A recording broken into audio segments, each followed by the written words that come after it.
계속해서 기술적인 부분 말씀드리도록 하겠습니다. 움직이는 피사체를 담는 모션 블러의 가장 핵심은 셔터 스피드이죠. 얼마만큼 느리게 셔터를 끊어주느냐에 따라서 움직임이 달라질 테니까요.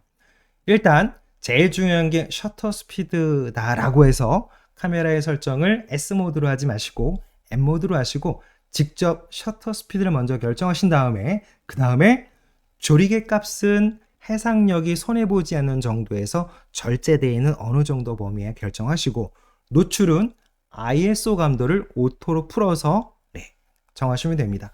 그러면 셔터 스피드가 올라가거나 내려가더라도 감도가 알아서 왔다 갔다 할 거니까 노출에는 큰 불편함이 없으시겠죠.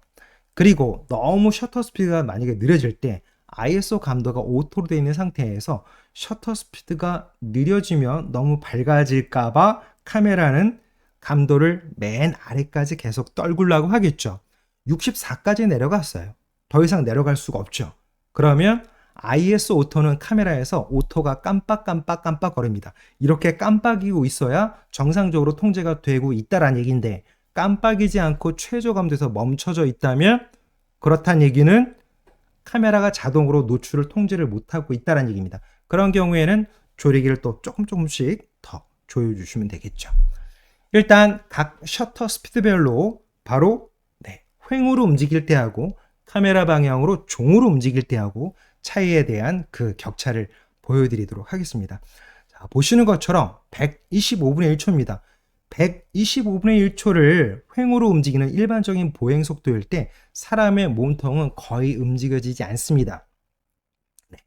대신 이렇게 발이 살짝 쓸리는 정도, 요 정도까지. 그러니까 발만 보는 게 아니라 우리는 피사체 전체를 보는 거니까 125분의 1초면 정지되어 있는 피사체하고 움직이는 피사체를 동적인 것과 정적인 것을 한 공간 안에 담기가 어려운 셔터 스피드입니다. 한 단계씩 내려가 보죠. 바로 125분의 1초의 한 스탑 아래는 절반이니까 60분의 1초가 되겠죠. 보시는 것처럼 움직이는 우리가 남자든 여자든 일반적인 보행 속도는 뭐 크게 다르지 않습니다. 뛰는 게 아니니까요. 보시는 것처럼 살짝 밀려 보이는데 이 정도라면 우리가 정지되어 있는 것과 움직임의 차이를 뚜렷하게 구분하기가 조금 애매한 정도의 그런 상황이 되겠죠.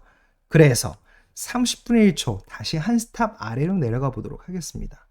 이제부터 슬쩍 여기서부터 슬슬 초상권에 방해가 되지 않는 정도의 결과가 나타나기 시작합니다. 다시 한 스탑을 내려보겠습니다. 15분의 1초 보시면 이렇습니다. 대신 정지되어 있는 피사체하고 움직이는 피사체를 뭔가 뚜렷하게 구분을 주실 거라면 요거보다 한 단계를 조금씩 더 내려가야 된다고 보시면 될 것 같습니다. 8분의 1초 한번 보죠. 이때부터는 우리가 한 공간 안에 움직이지 않는 피사체, 똑같이 만 인물이 2명이 있다라고 했을 때 서 있고 움직이면 뚜렷하게 동적인 느낌과 정적인 느낌이 뚜렷하게 나타납니다. 앞선 사진 중에 예시 사진 중에 보여드린 것 중에 이 사진이 있습니다. 이 사진이 바로 방금 지금 보고 계시는 한 단계씩 한번 더 보겠습니다. 125, 60, 30분의 1초, 15분의 1초, 바로 8분의 1초가 앞전 영상에서 보셨던 예시 사진에 딱 적합한 그 정도의 셔터 스피드입니다. 한 단계 더 가보죠. 한 스탑 아래 4분의 1초입니다. 이러면 4분의 1초를 이렇게 횡으로 움직일 때 거의 이게 만약에 사람인 거는 같은데 사람의 형상이 명확하게 보이지 않은 정도의 모습으로 나타나게 됩니다. 물론 광각일 때하고 망원일 때하고 다르지만 지금 보시는 거는 대략 85mm 영역이라고 보시면 됩니다.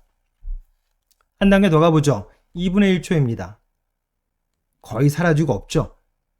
1초는 횡으로 움직이는 상태에서 85mm 정도의 망원 영역이면 거의 유령처럼 뭔가 있는지 없는지 잘 느껴지지 않거든요. 자, 이번에는 횡으로 움직이는 것과 주변에 종으로 움직이는 피사체 두 가지 차이를 한번 보도록 하겠습니다. 125분의 1초면 움직이는 피사체와 정지된 피사체를 구분할 수 없다고 말씀을 드렸죠. 60분의 1초 슬쩍 밀리지만 고정되어 있는 것과 움직임이 두 가지가 차이가 뚜렷하게 나타나지 않죠. 30분의 1초 이때부터 슬슬 나타나는데 횡으로 움직이고 이쪽 옆에 있는 사람들은 종으로 움직이고 있습니다. 카메라 방향 쪽으로 움직이고 있는 거죠. 서로 다르죠? 거의 비슷한 보행 속도인데 그래서 한 가지 꼭 체크하셔야 될 건요. 횡방향과 종방향은 2배로 하셔야 됩니다. 만약에 이 정도의 느낌, 횡방향에서 30분의 1초에 이 정도 느낌이 내가 원하는 느낌이다. 그러면 종방향일 때는 한 스탑 더 가야 됩니다. 15분의 1초. 자, 일단 횡방향에 15분의 1초 하나 더 가보겠습니다. 요 정도쯤 됩니다. 네. 여기 보시면 살짝, 물론 지금 앞에 걸어오시는 이 아주머니는 살짝 옆을 보면서 잠깐 멈칫한 상태였기 때문에 그렇고요. 뒤에 오는 아저씨가 살짝 밀리죠. 저쪽에 끝에 보이는 사람도요. 다시 8분의 1초. 여기에 있는 요 두 분도 마찬가지 앞으로 오기는 오지만 거리도 있고요. 이게 일반적인 보행이 아니라 천천히 오고 계시는 분인데 요 뒤쪽에 보시면 요 사람 움직이는 거 보이시죠? 그 다음에 8분의 1초 움직임 잘 보시고요. 4분의 1초 그 다음에 2분의 1초 2분의 1초가 없어졌어요. 그러면 우리가 앞전 한 스탑 전 바로 이 옆에 움직이는 종방향으로 움직이는 사람들을 잘 봐주십시오. 4분의 1초가 이 정도, 횡으로 이 정도 느낌이 종방향에서 한 스탑 올리면 그 정도 느낌이 난다는 얘기입니다. 네. 그러니까 횡방향과 종방향은 더블이라고 보시면 됩니다. 그것만 잘 기억해 주시면 됩니다. 그리고 빛이 밝은 쪽에서 피사체가 있을 때는 거의 나타나지가 않죠. 배경도 어둡고 피사체가 어두운 상태에서 1초면 어느 정도 모양새가 보이는데 뒤쪽에 이렇게 밝은 빛이 있을 때는 피사체가 사라져 버립니다. 그래서 금요일날 촬영을 하실 때 해가 뉘엿뉘엿하고 도심의 조명 불빛이 어느 정도 들어오는 상태니까 너무 많이 셔터 스피드를 늦추시게 되면 피사체들이 싹 다 없어지니까 그러면 사진의 동적인 느낌하고 정적인 느낌이 아예 전부 다 사라져버리고 정적인 느낌만 남아있게 돼 있죠. 그런 부분은 참고해서 두 가지를 좀 구분해 주시면 좋을 것 같습니다. 자, 마지막으로 제가 촬영한 사진 한 3장 정도 보시면서 앞에 말씀드렸던 각 셔터 스피드별 움직임, 횡과 카메라 방향으로는 종방향의 셔터 스피드를 어느 정도쯤 두면 작가님들이 원하시는 사진이 만들어지는지 미리 계속 머릿속으로 예측해 두시고 기억해 두시면 좋을 것 같습니다. 종방향으로죠. 카메라 방향으로 오고 있습니다. 우측 하단에 셔터 스피드 나오는 거 메타 정보도 잘 봐주시고요.